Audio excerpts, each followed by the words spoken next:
Hi, Joe. It's a pleasure to speak with you.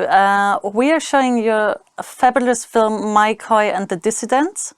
So nice to connect with you in LA. Thanks for having me. So the film is very special, and Mai Khoi as a character is really, really strong. So my first question would be, how did you come across her? So my producer, Matthew Torn, came across her a few years ago. And because I work in the human rights area for film, she had been on my radar for a while. And so we reached out to her, and she was going to be performing in Germany. And so my producer, who is based in the UK, flew over, met with her. I Skyped in with her, and we just talked to her for a couple of hours and realized, oh, she's a really interesting character, and she's got a really fascinating story. And the situation in Vietnam is one that I think most people aren't aware of. I think we all think of Vietnam as being a place to go to the beach or go on vacation or this great tourist destination. And we all forget it's a very, very strict communist country that does not tolerate dissent in any way, shape, or form. So that leads me to two more questions.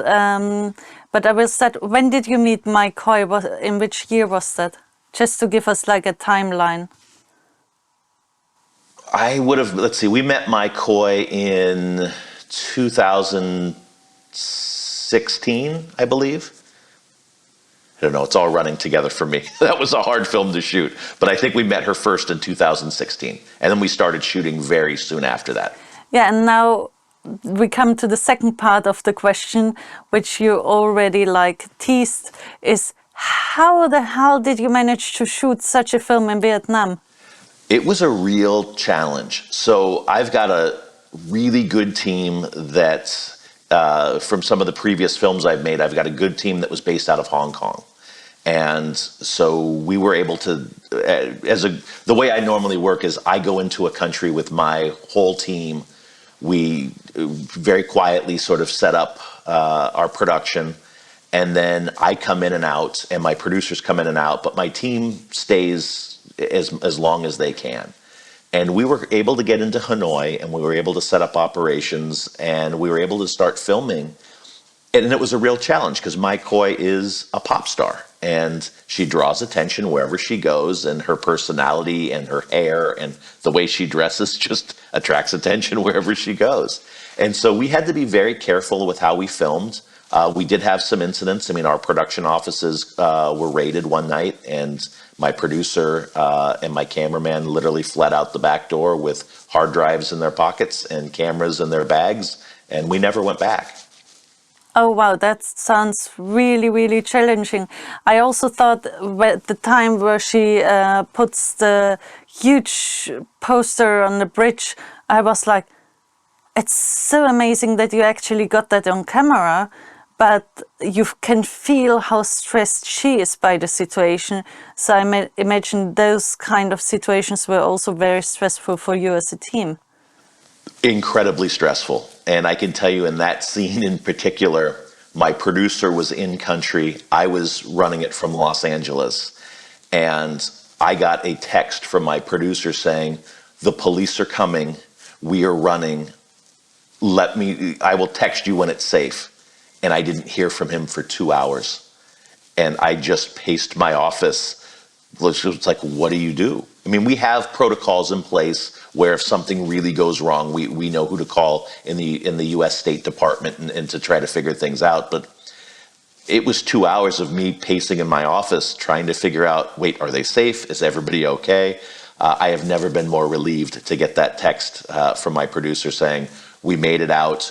We have our footage in our camera, but we're done shooting for today, because that was really stressful. It sounds really stressful. So you say you run it from LA. How can we imagine it if you're not on the ground? How can you influence what's happening? A lot of communication. Again, I go in the beginning, and I'm there really throughout the production. But my team, I've made now we're going on 4 films together. If I know what the scene is, we talk at length with, here are the shots that I want, here is the interviews I want to get, here's how we're going to make this work. And because we're often shooting in, areas of either high conflict or areas where you don't know if you're going to be able to get the shot, I don't always get my wish list. But I have real trust in my team and my cameraman and my producer, that they put safety first, but they're also going to get that shot that I really want. I mean, your film ends very dramatically. Somehow she flees the country. First of all, how is she doing today? She's doing great. Yeah, she is, getting her message out to the world. She always makes a big splash, both in the human rights scene and in the world music scene. So she's doing great. I mean, the end was kind of predictable, but did you know from the beginning that most likely she's going, if she really releases this album, to go outside the country? We knew that that's what she was going to do ahead of time. I mean, when we signed on for this project, she had told us, hey, when I release this, I'm going to leave. And so that's always what we knew we were building to. We did a trial run of her getting out of the country, and we did a trial run at the airport, just with our team of, could we even film this? Because it's actually illegal in Vietnam to film at the airport. And our cameraman was detained, and it was a big moment for us of, do we go forward with filming this scene? He was detained, and I don't think the authorities totally realized who he was or that he was following Mai Khoi. They just knew he was a cameraman. He was at the airport. He was filming something.